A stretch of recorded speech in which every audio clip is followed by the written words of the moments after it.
Bonjour les enfants, j'espère que vous allez bien. Aujourd'hui, on va lire Le Petit Chaperon Rouge des frères Grimm. C'est parti.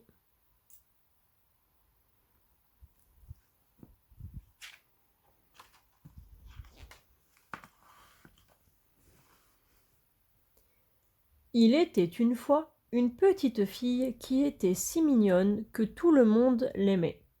Sa grand-mère, qui la chérissait plus que tout autre, ne savait que lui donner pour lui faire plaisir. Un jour, elle lui fit cadeau d'un chaperon de velours rouge. Il lui allait si bien et lui plaisait tant qu'elle ne voulut plus en porter d'autre. Aussi fut-elle appelée le petit chaperon rouge. Un jour, sa maman lui dit: Tiens, petit chaperon rouge, voici de la galette et une bouteille de vin.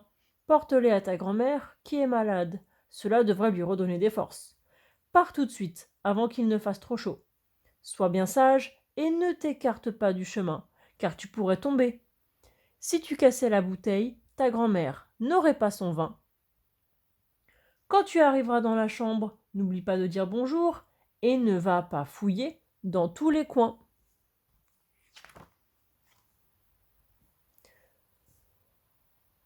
Je ferai tout bien comme il faut, lui promit le petit chaperon rouge avant de partir.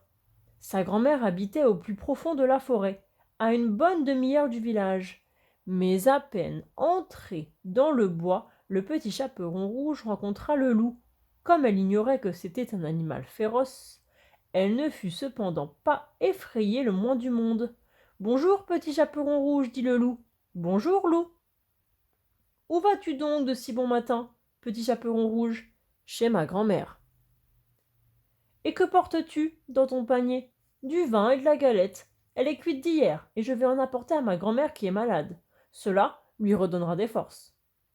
Où donc habite ta grand-mère, petit chaperon rouge? Plus très loin, dans la forêt, à un quart d'heure d'ici, sous les trois grands chênes. Sa maison se trouve près d'un bosquet de noisetiers. C'est facile, expliqua le petit chaperon rouge. Cette mignonne et tendre créature est un mets de choix, encore meilleur que la vieille, se dit le loup.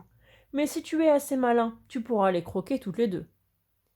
Le loup fit donc un bout de chemin avec le petit chaperon rouge, puis il dit: Petit chaperon rouge, as-tu vu toutes ces jolies fleurs? Pourquoi ne les admires-tu pas? Je suis sûr que tu n'entends même pas les oiseaux chanter. Tu files droit devant toi, comme si tu allais à l'école, alors qu'il y a tellement de choses amusantes dans la forêt. Le petit chaperon rouge regarda alors autour d'elle, et elle vit les rayons du soleil danser à travers les arbres, et le sol couvert de fleurs. Grand-mère sera contente si je lui apporte un beau bouquet, songea-t-elle. Il est encore tôt, j'ai bien le temps. S'écartant du chemin, elle se mit alors à cueillir des fleurs sous les arbres. À peine en avait-elle cueilli une, qu'elle en apercevait une autre, encore plus belle, un peu plus loin, et ce faisant, elle s'enfonça de plus en plus profondément dans la forêt. Le loup, pendant ce temps, était parti directement chez la grand-mère. Il frappa à la porte. Qui est là? C'est le petit chaperon rouge qui t'apporte de la galette et du vin. Ouvre-moi. Tire le loquet, cria la grand-mère. Je suis trop faible pour me lever. Le loup tira le loquet et la porte s'ouvrit. Alors, sans plus de discours, il se précipita vers le lit de la grand-mère et la mangea. Puis il enfila sa chemise de nuit et son bonnet, tira les rideaux et se coucha dans le lit. Dans la forêt, le petit... Je recule un peu, oups. Dans la forêt, le petit chaperon rouge continuait à cueillir des fleurs. Quand elle en eut les bras chargés, elle pensa à sa grand-mère et se remit en chemin. Fort étonnée de trouver la porte grande ouverte, elle entra et eut un sentiment étrange. Seigneur, pourquoi ai-je si peur aujourd'hui alors que d'habitude j'aime tant venir voir ma grand-mère? Pensa-t-elle. Elle cria Bonjour, mais aucune réponse ne lui parvint. Alors, s'approchant du lit, elle en ouvrit les rideaux. Sa grand-mère était bien là.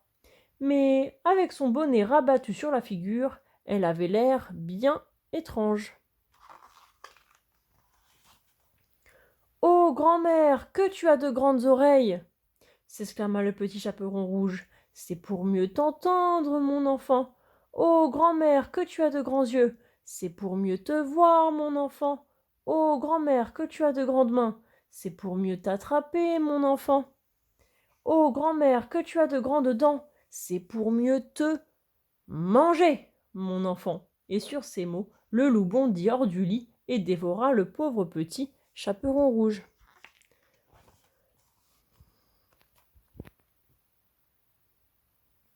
Rassasié, il retourna ensuite se coucher et se mit bientôt à ronfler comme un sonneur.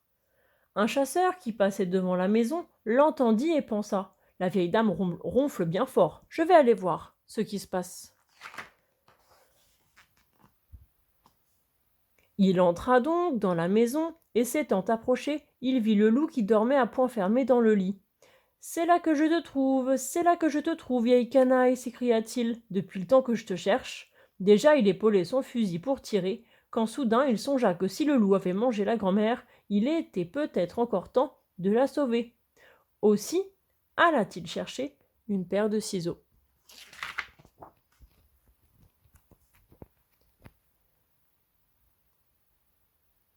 Dès qu'il eut entaillé le ventre du loup, le tissu rouge du chaperon apparut, et quelques coups de ciseaux plus tard, la petite fille elle-même sortit en s'écriant: Oh, comme j'ai eu peur! Il faisait si noir dans le ventre du loup. Puis ce fut au tour de la grand-mère, qui ne pouvait déjà presque plus respirer. Le petit chaperon rouge courut chercher de grosses pierres dont on bourra le ventre du loup, et lorsqu'il se réveilla et qu'il tenta de s'enfuir, les pierres étaient si lourdes qu'il ne put faire un pas et tomba raide mort. Tous trois furent bien heureux. Le chasseur dépouilla le loup de sa peau et l'emporta. La grand-mère mangea la galette et but le vin que le petit chaperon rouge avait apporté, et se sentit bientôt réconfortée. La fillette, quant à elle, pensa: Jamais plus je ne désobéirai à ma mère quand elle me dira de ne pas m'éloigner du chemin dans la forêt.